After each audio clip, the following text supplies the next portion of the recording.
Precalculus, Lesson 24. This is Chapter 4, Section 2, the unit circle.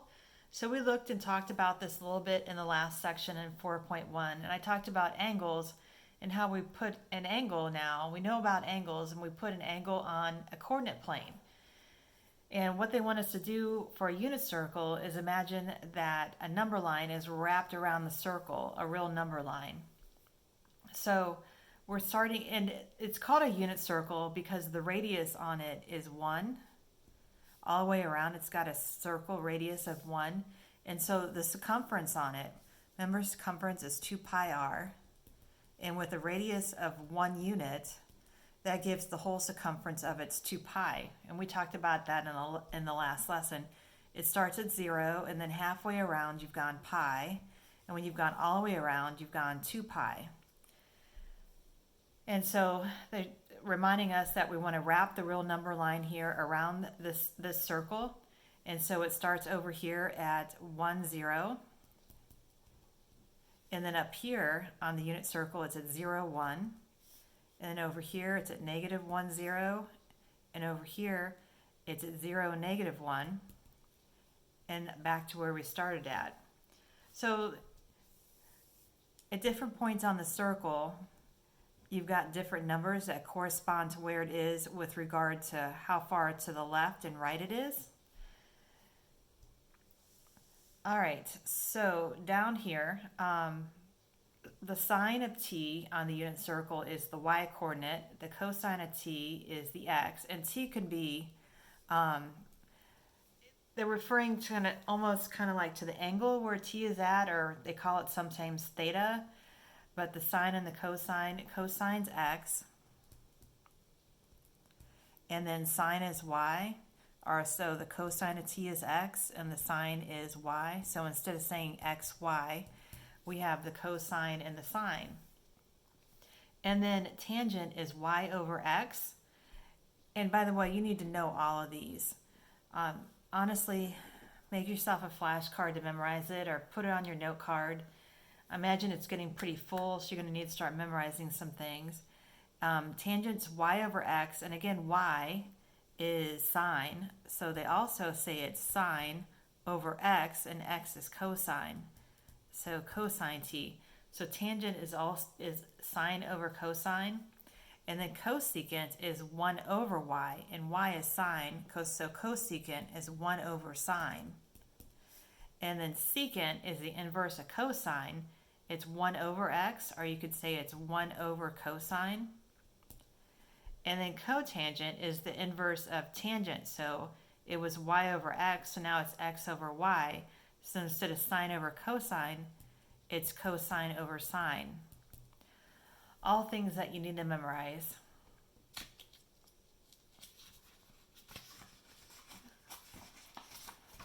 And we're to the big one that you're supposed to know and supposed to love, memorize. It's going to come in handy for trigonometry, well, for precalculus this year and the trig that we do in the next couple chapters. And for next year in calculus, you have to know this whole chart. And so on the unit circle here, the cosine of 30, this is the one I memorized the most. It's radical 3 over 2, 1/2. So you go over radical 3 over 2, and you go up a half. And notice that at 60 degrees it flips. Then it's 1/2 radical 3 over 2. And all the 45 degree angles, we talked about this in the last section, all the 45 degree angles are radical 2 over 2 for cosine and sine. Each and every one of them are radical 2 over 2. The only thing that changes is the x is negative over here, so that's negative. And the y is negative in the third quadrant, so the x and the y are both negative down here. All right, and then while we're here, we'll talk about, so the first number again is cosine, the second number is sine. So it goes cosine theta, sine theta. And then, like I said on the other page, tangent then, the tangent is sine over cosine.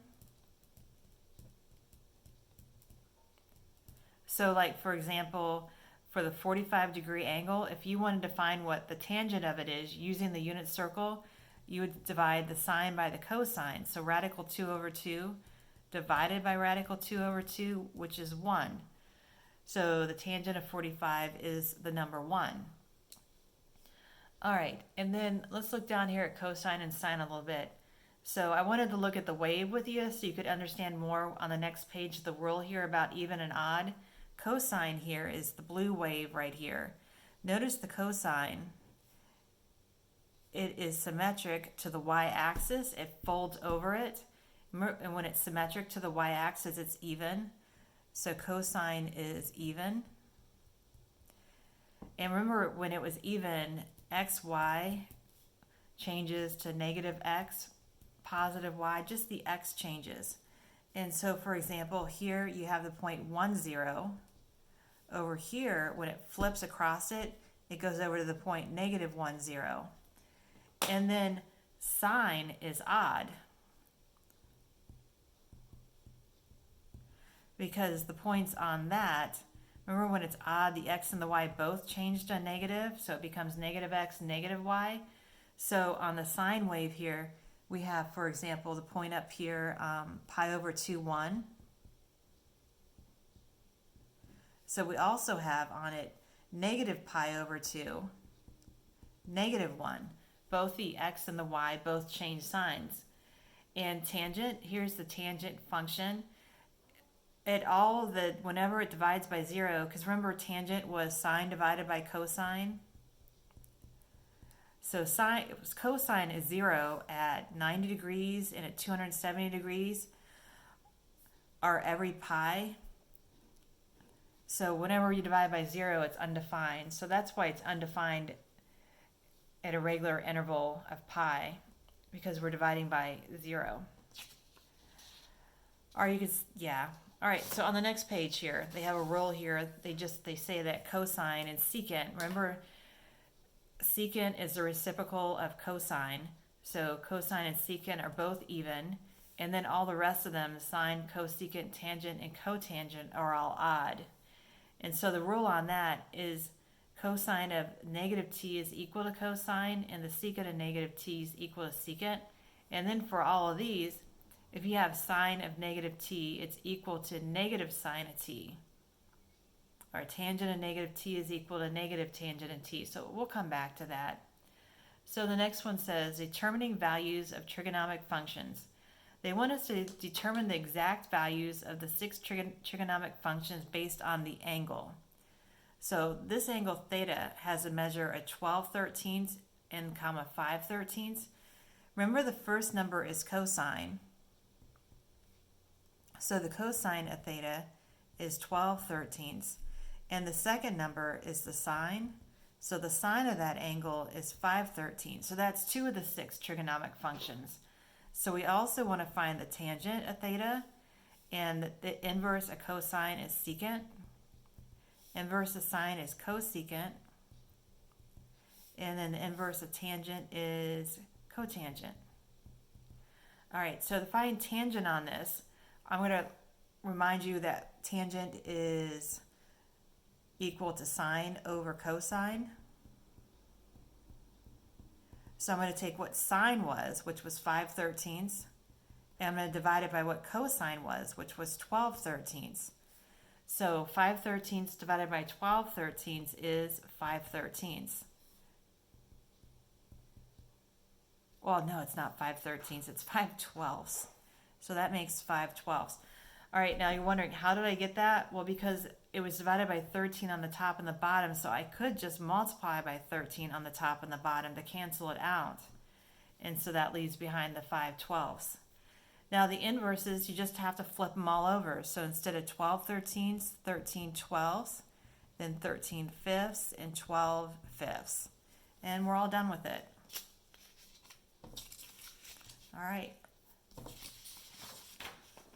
And then on the next page, it wants to find a point on the unit circle.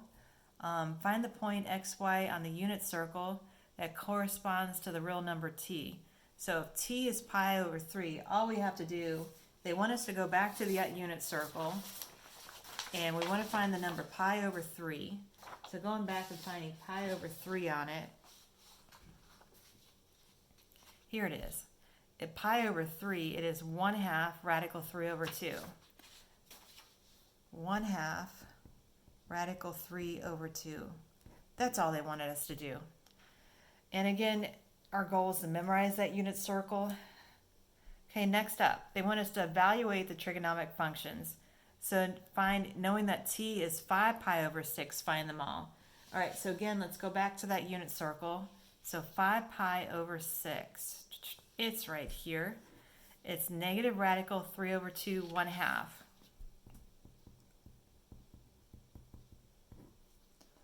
Okay, so that means that, again, the first one's cosine, the second one's sine. It goes in alphabetical order. C becomes before S. So cosine of t is equal to negative radical 3 over 2. Sine of t is 1/2. And then tangent of t. Remember, tangent is sine divided by cosine.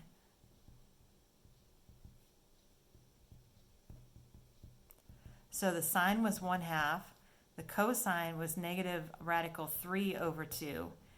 And so that makes 1 over negative radical 3, because they were both divided by 2, so we could just cancel them out. So tangent is 1 over negative radical 3. We'll clean that up in a minute. And then we have the reciprocal functions. The reciprocal of cosine against secant, reciprocal of sine's cosecant, and then cotangent. And again, all you have to do is flip it over. So flip that over. So that would be 2 over negative radical 3. That would be the number 2 over 1, or 2. And that's negative radical 3 then. All right, and then if you wanted to go for overachievement, you would simplify the radicals. You're not supposed to divide by a radical. So to make it prettier, I'm going to multiply by radical 3 on the top and bottom of this one. So it makes it negative radical 3 over 3. And same thing here. So that makes 2 radical 3 over negative 3. And again, the negative you can float anywhere in the front. You can put it down here in the front, on the top, or in the middle. The whole fraction's negative. You don't get to use the negative twice. You only get to use it once. So put it somewhere one time, and that's all you get to do. All right, on the next one. They'd like us to evaluate the trigonometric function using the period as an aid. So this unit circle that we were looking at, again, it just goes around to 2 pi. Starts at 0, makes one full loop to 2 pi. So they gave us a number here that's more than 2. They gave us a number 9/4, which is 2 1/4. And so we know from what we learned yesterday, well, in the last lesson, that we can rotate things backwards and forwards by adding and subtracting 2 pi to get a coterminal angle. So this is equal to the sine of 2 pi plus the sine of 1/4 pi, because you can break it apart like that. So that makes the same angle. So overall, all we're worried about then is the sine of pi over 4. So figure out what that is. The sine of pi over 4, I have it. We'll look at the thing here. You'll get it memorized, but it's 45. So the sine of it is radical 2 over 2 for a 45-degree angle. So the whole answer there is radical 2 over 2. On the next page, it says use the value of the trigonometric function to evaluate each function. All right, so the first one wants to know, what if it was negative? Well, we looked at on the other page, when it's negative, it was an even function, and so it's going to have the same number because it reflects across the sine wave. Let me find that picture again. Again, it was the blue wave here, and cosine flips over it, and it's equal on both sides.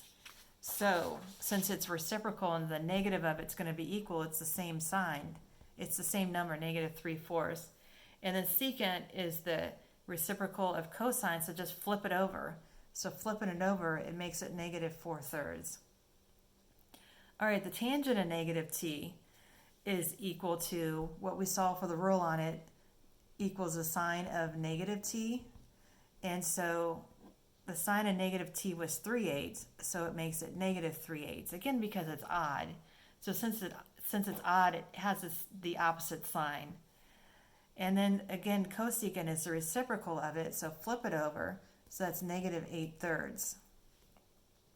Okay, the last one, we get to use our calculator. It says use your calculator to evaluate the trigonometric expression rounded to 4 decimal places. All right, so notice this one's in radians. Your calculator's got 2 modes if you didn't notice this. If you go to the word mode on the top line, let me clear it first. So go to the mode on the very first line. It gives you a choice of either radians or degrees on the third line down, and that's in radians. I need to go down to the word radians on my calculator. Hit enter and then go back, and then I can hit tangent of 3 pi. Use your pi key. Your pi key is right here above the caret key. So 3 pi divided by 5, and you get -3.0777 to 4 places. Okay, and then the next one is in degrees, but it's cosecant. So we don't have a cosecant key on our calculator. We've just got sine, cosine, and tangent. So to find cosecant, what we have to do is 1 divided by sine of 75 degrees. And I have my calculator in radians, so I'm going to need to remember to go back now on mode, go down to the third line and change it to degrees. I'll also have the wrong answer. And so then we have 1 divided by the sine of 75. Again, to 4 places, that would be 1.0353. All right. I'll see you for the next lesson.